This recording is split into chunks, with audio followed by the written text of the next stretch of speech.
we toss that on the pile, and then we bring in another program, and then we bring in another. It was not unusual for me to have a new set of standards sitting on my desk 2 weeks before school started. Oh, by the way, you have to do that this year. And if you're a teacher, you probably are well aware of that happening quite frequently. And so I'm going to talk about three different things: the similarity between what happened in Louisiana and what I see happening now in Tennessee, and the achievement outcomes of the Louisiana students underneath all of these programs, and then the ideology that's in the current curriculum that I believe Sumner, Wilson, and Rutherford that I know of have adopted. And so one of the things about Louisiana you need to know, it's very different in some ways, not always, but in some ways it's very different than Louisiana. Louisiana from its inception, and I mean going back 100 years, from the inception of its universal public education system, has always had a highly centralized education system. The state makes the decisions, the districts follow. Even when the districts are told they have decision-making ability, they really don't, because for so many years they've relied on the state to tell them what to do. And so when Common Core came around, and we as parents and teachers were fighting Common Core, one of the Bobby Jindal's people said, "Oh, but the districts can choose to do this or district." I said, "No, they can't." And she just looked at me. I said, "They don't know how. They've never been given this responsibility. It's always been the state mandating things, and so it's not that easy just to throw them the rope when they don't even know how to do that." And so she understood, I think, a little bit after I gave her some of the history of Louisiana's education system. And so when Louisiana adopts something, it goes down to all of the districts. It's not like this district does this or this district does that. The framework is already set up, so they might choose this curriculum or they might choose that curriculum, but the framework is going to keep them fairly limited. As my friend said, we used to have a fence, now we're in a cage. We had a little bit of room, now we're in a cage with Common Core. So having said that, hopefully you can see this. If you can't, I'll just kind of give you what it is. There are two programs in Louisiana that have been in effect for quite a while, for at least 10 years. And one of them is the Teacher Leader Program. And the Teacher Leader Program is this program that's going to create professional development through these leaders that they bring in, and they train them to go back to the districts. And again, the state trains them, the state sends them back to the districts. And so you can see that pipeline from the state to the districts, and you're not going to see a lot of leeway between what happens in one district and what happens in another. It's going to be very minimal what happens. And so you have the Teacher Leader, which is very similar to what Tennessee is now doing with the Instructional Support Network that you received the federal grant for, which I'll speak to in just a minute. And so Louisiana has been focused on teacher leaders, creating those networks of teacher leaders, and then this idea of being able to evaluate the curriculum so that you get the highest quality instructional materials. So now we have this terminology, high quality instructional material, and both of those show up here in both of these documents, that they're focused on that. Now in Louisiana, the state breaks it up. And so you have three different categories in Louisiana of curriculum. You have Tier 1, Tier 2, Tier 3, which they kind of took the federal law had this terminology in it, and so Tennessee uses this, Louisiana uses Tier 1, Tier 2, Tier 3. When they evaluate Tier 1, it's of the highest quality. Tier 2, it kind of reaches but has some problems, and Tier 3 does not qualify. Why do I say that? Because if you look up here on Tier 1, most of the curricula you're now adopting is on Louisiana's Tier 1 curriculum. In other words, Tier 1 has Wit and Wisdom. Tier 1 has Amplify. Tier 1 has CKLA. Tier 1 has EL education, or what's called open up resources. That's in Tier 1. Okay, so what? What does that mean? Well, why choose Tier 1? Talking to some of the teachers and talking to some of the district leaders in Louisiana, they were essentially coerced into taking wit and wisdom. That was the preferred curriculum a number of years ago. And so how did they coerce them? Well, Louisiana has an accountability system. And that accountability system has been in place since about 1999, I think was the first year that we had testing underneath that accountability system. That means that schools that don't do well on that state test will get dinged publicly. Their district will be A or B or F. If you are in a certain category, a failing category for so many years, they will take your school district. They either take the school away from you or take the district away from you. And so when you're told that if you get Tier 1 curricula, your students will do better on the assessment and therefore you won't get dinged by the accountability system, you're not leaving them with much choice. I mean, what district's going to go, no, I'm going to go ahead and just take Tier 3 and take my chances? You're not going to see that happen. So many districts opted for the Tier 1, which is why we have in the 66 public school districts, about 50 of them have the wit and wisdom in there. And so then I started looking, because Louisiana got the same grant, but they just got it before you did. So your current commissioner had applied for, it's called the CLSD grant, which deals with literature. When I got a copy of the grant, I read the grant, and then I started looking at the research, because the research is supposed to, number one, support the need for what you're proposing, and number two, that what you're going to do to support whatever needs you have said, it has efficacy, it's going to be effective, that there's research that it's effective. Well, the first thing I noticed when I was looking, and I read every single research document that they put in the grant, every single one of them. And what I found first was a little strange. I found that a lot of them were about math textbooks, not literary textbooks. So that was a little strange, that there were a bunch of them about math. And then the other thing was I noticed Louisiana popping up throughout all of these documents, all of these pieces of research. And in fact, this particular document here, the key finding, all three of the key findings are on Louisiana. And they were talking about how incredibly, how high the number it was for teachers in Louisiana, that they were much more likely to be utilizing Common Core resources and teaching Common Core than other states. And I'm like, yeah, because it's a highly centralized school system in that state. It wouldn't be unusual for that many teachers to be on Common Core material, particularly when they are told that if they open their mouth that they would be fired, which happened in a lot of districts in our state. And so what you'll notice is, or what I noticed in the grant was this word, high quality, content rich, high quality instructional materials, content rich, over and over and over again. So I started looking for what's the definition of that. Guys, definitions are important. The first thing you look at when you start looking at any kind of law or legislation is how do they define what they're talking about. So I'm looking for the definition. No definition. However, there are two organizations that they're going to rely on that are going to tell them what high quality instructional materials are. One is EdReport, which started initially as a consumer report-like, if you will, to tell districts and school systems whether that curriculum was Common Core aligned. That was its original job. I thought we got rid of Common Core in Tennessee. Well, yeah, we all did.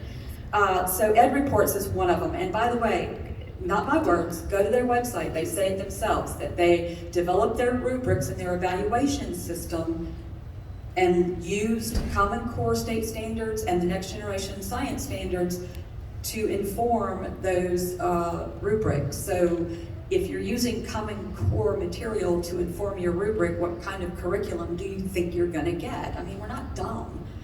They think we are, but we're not. Oh, and by the way, the second organization that's going to determine what high quality is, Louisiana Department of Education. Now, I love my former state. I love the people in that state. The education system has some serious problems and no one wanted to address it. They do try to address it. They throw things at the wall and hope it sticks, and bless their heart, there's teachers that work their little hearts out and then they throw them under the bus a lot of times, which is very sad. And so in your Tennessee Department of Education federal grant, you have two organizations, one of them being Louisiana. Louisiana ranks 48th to 50th, depending upon the year. There's a joke in my state, thank God for Mississippi.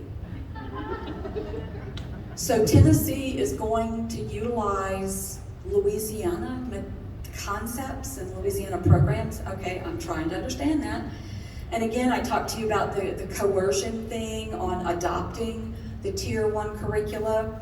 Another thing that they did in choosing Tier 1 is the fact that they, if you choose Tier 1 curricula, then you can use the state contract and get discounts for buying the materials. If you choose to use Tier 3, well then you're gonna have to use your MFP money, which I think Tennessee you call the BEP. You don't get to utilize the discount if you choose to go into, well, what do you think districts are gonna do? They're going to choose Tier 1. And so there's a document that came out in the Chiefs for Change, which is an organization founded by Jeb Bush on education. And this document has come out recently. Oh, there's a familiar face. Came out recently, and it talks about the title, Incentivizing Smart Choices. Meaning, how do we get districts to adopt preferred curriculum? And so, in the document, it's interesting that Louisiana showed up again, which is actually not so interesting considering that my former superintendent happened to be on the board of directors of Chief for Change, and your commissioner is now a member of that particular organization. Okay? And then in this incentivizing document, in the very beginning, it talks about research shows that high quality instructional materials, along with basically professional development, will increase student achievement. Yet when I read the research in the very grant that she received federal funding for and is now implementing the Instructional Support Network, which by the way, Sumner County is the mentor of the area, and Wilson County is one of the mentees, and Wilson County is where I live. And so Wilson County will be mentored by Sumner County in this instructional network program that is being rolled out. And so what I want to show you is, okay, so Louisiana's a little farther along. We've done the wit and wisdom, we've adopted a lot of these policies that are now coming into Tennessee. How has that affected the students? Because isn't that what it's all about? Isn't it about the kids? Well, at least in my mind, it's about the kids. For me, it's always been about the kids. So when I say I'm passionate about education, I'm really passionate about learning. I am not passionate about the education system, which I have spent the last 15 to 20 years fighting, so that the kids get a better education. So what does that look like? What is the result? This is 4th grade. And you'll notice the drop there in 4th grade. To be fair though, that's a little piece of the pie, if you will. It's not really a pie, but what it's done is like squeezed it down so you can see up close the changes over the time period. But when you look at the National Assessment of Educational Progress, which is the national test, and the reason I look at the national test is because of the fact that we've had some manipulation in Louisiana of the state test. One of the things I asked here is, does your Department of Education have to show what the raw score to scale score cut is? because that's going to show you, remember when you get the little thing for your kids, it's going to tell you whether they're basic, or whether they have mastery, or whether they have advanced. Is that how y'all do it on yours here? Okay. Well, what we found out was under our former superintendent, they changed the cut scores. And one of my friends had to sue the state 6 times to get that data. And on the 6th time, the department was threatened with contempt of court by the judge if they didn't turn that data over. And they finally did, and so my friend actually put it out on the internet, and it showed that in 3rd grade English Language Arts, students had to get about 22 questions correct out of, I think, 66 questions to pass. Wow. And in order to get the mastery label, they only had to get about 30 out of those 66 correct. Because that cut score is determined by the department, and they can move it around at will. So we argued for a law that said it had to be published. Anytime that you can get a chance to open sunlight on something, transparency, I've been pushing for transparency laws ever since I've been here, every kind of transparency law in the Department of Education. But on the national test, which can't be manipulated by the state, on the national test, you have a scale from 0 to 500. So I pulled back and looked at the big picture, and you'll notice over here, it's fairly flat line. Louisiana has spent years and years and years and years and years and billions of dollars. This is the return on investment of that money. If we break it down by race, you'll notice that there's a huge drop for the Hispanic and Black population and just a little bump up, which actually isn't up, they're regaining ground that they had lost before. Same thing for 8th grade. In 8th grade, you'll notice flat line in achievement. If you look up there for breaking it down by race, you notice flat line by race. What about high school? Well, they don't test in high school. The national test is only 4th grade and in 8th grade. So you look to the ACT. In Louisiana, under all of these Common Core programs and now all of this high quality stuff, we have the lowest ACT scores than we've had in 17 plus years at an 18.2. We were at one point at 20.3. And we are now, in my former state, at an 18.2. And if you look at the other chart, that's the reading. And we've dropped double digits in reading as well. January, there was a big story that hit Louisiana. My friends always send me stuff all the time. They don't think I've left. They think I'm just visiting y'all. They were talking about wanting me to come back and buying me a house and something.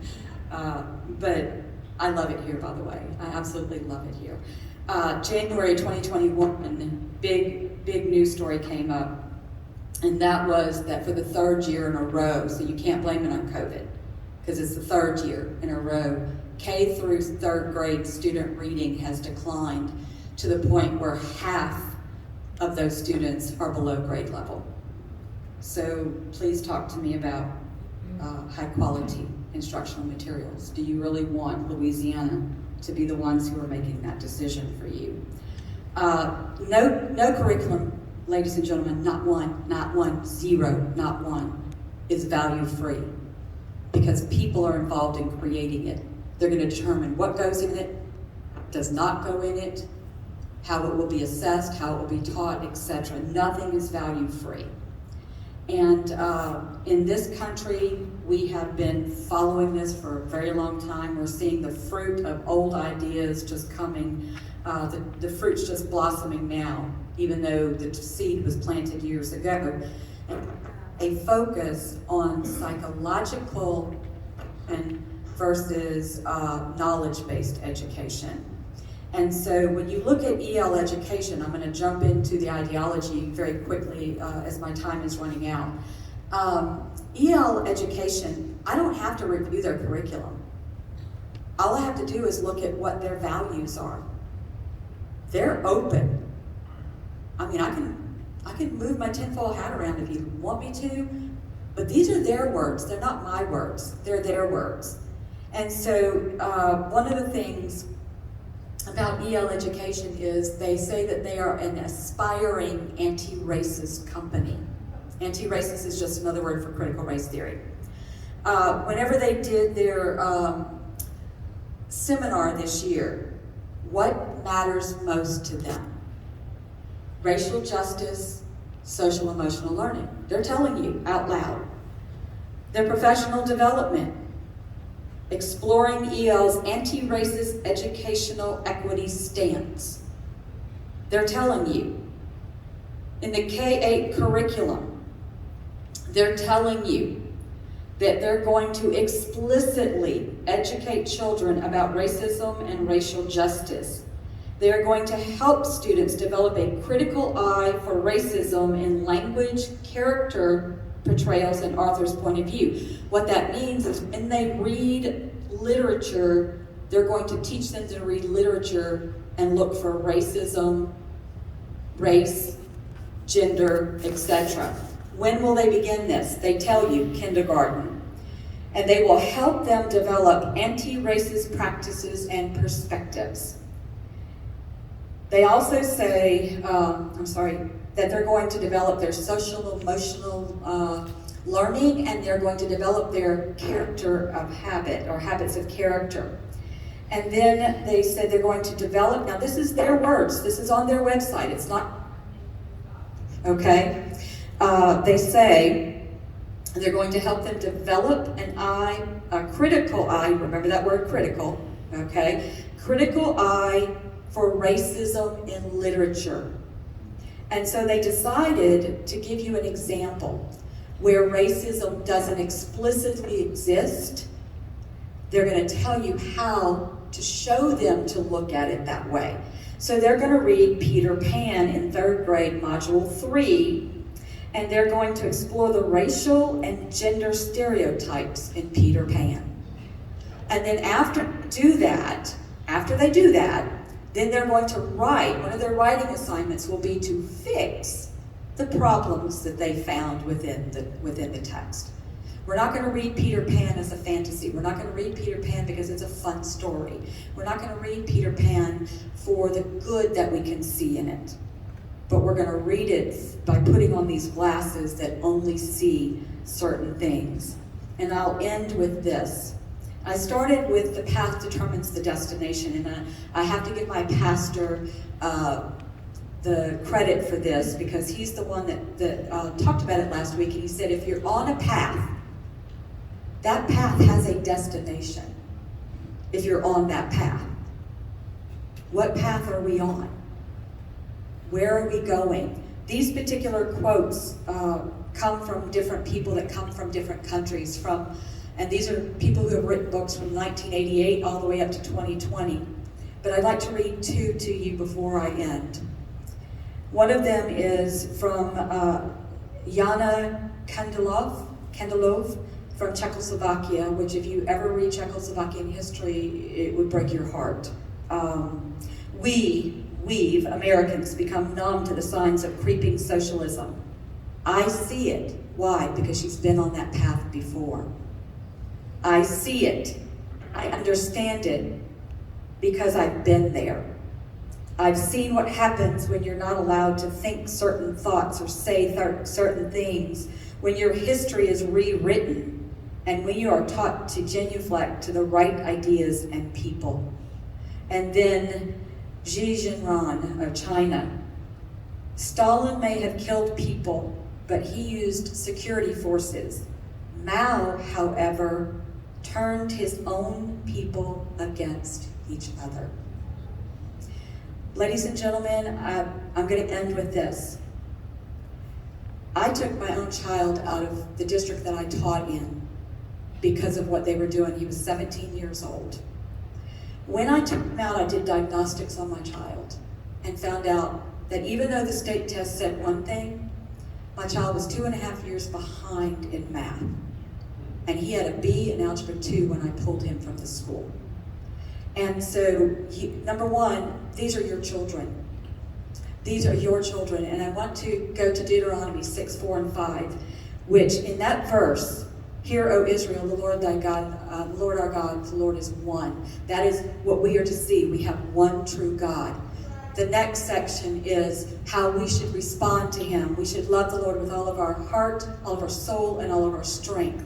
But if you drop down a few more verses to verse 7, it said, teach your children diligently. Teach your children diligently. It is not been given to us, and I am just as guilty, pointing to me as well, because I left some of my kids in the school when I should have pulled them out. But God did not give the school system your children. God did not give us our children so that we can send them off and let someone else inculcate them with their values. And I told someone the other day, and I'm repeating what someone told me a number of years ago, if you do not teach your children to love Jesus, they will teach your children to hate him. So I stand before you, humbled that you allowed me to speak to you, and hopeful that you will stand up and say, no more. Thank you.